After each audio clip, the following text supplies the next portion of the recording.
Assalamualaikum warahmatullahi wabarakatuh.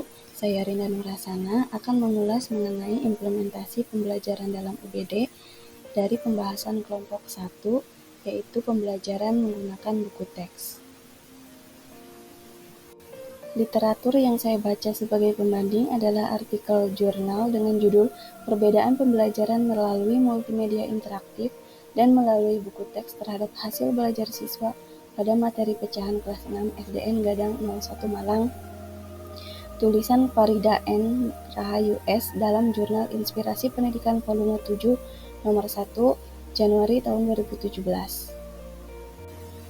Saya akan mengulas terlebih dahulu mengenai pemaparan kelompok 1 yang memilih ilustrasi 1, yaitu dalam proses pembelajaran guru dan peserta didik menggunakan sumber belajar berupa buku teks.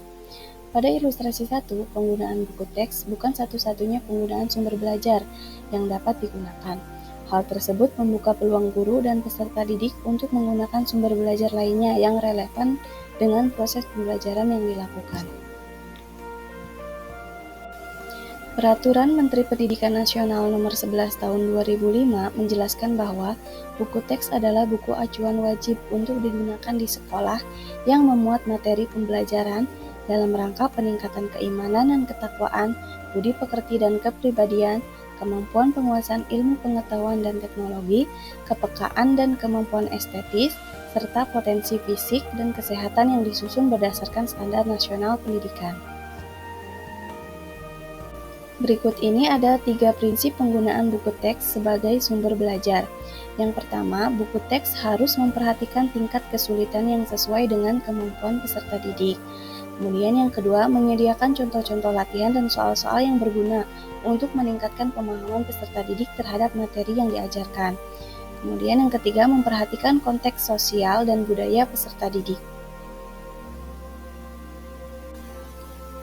Sejalan dengan prinsip penggunaan buku teks yang telah dijelaskan tersebut, kelompok 1 memilih buku teks digunakan untuk mengungkap, menyoroti, dan mengeksplorasi pertanyaan-pertanyaan penting dan tantangan keilmuan yang mendukung kinerja inti dalam subjek, karena dalam implementasi kurikulum merdeka peserta didik dapat merdeka memilih sumber belajar sesuai dengan kebutuhan dan karakteristiknya. Sehingga dapat disimpulkan bahwa sumber belajar yang digunakan dalam proses pembelajaran dapat beragam bentuknya. Buku teks menjadi salah satu sumber belajar yang dapat digunakan, namun bukan satu-satunya sumber belajar. Penggunaan buku teks disesuaikan dengan urutan tujuan pembelajaran, karakteristik materi, dan karakter serta kebutuhan peserta didik, agar sumber belajar yang digunakan relevan dengan kebutuhan zaman. Itulah sedikit ulasan saya mengenai pemaparan dari kelompok 1 tentang pembelajaran menggunakan buku teks. Kurang lebihnya mohon maaf. Terima kasih. Wassalamualaikum warahmatullahi wabarakatuh.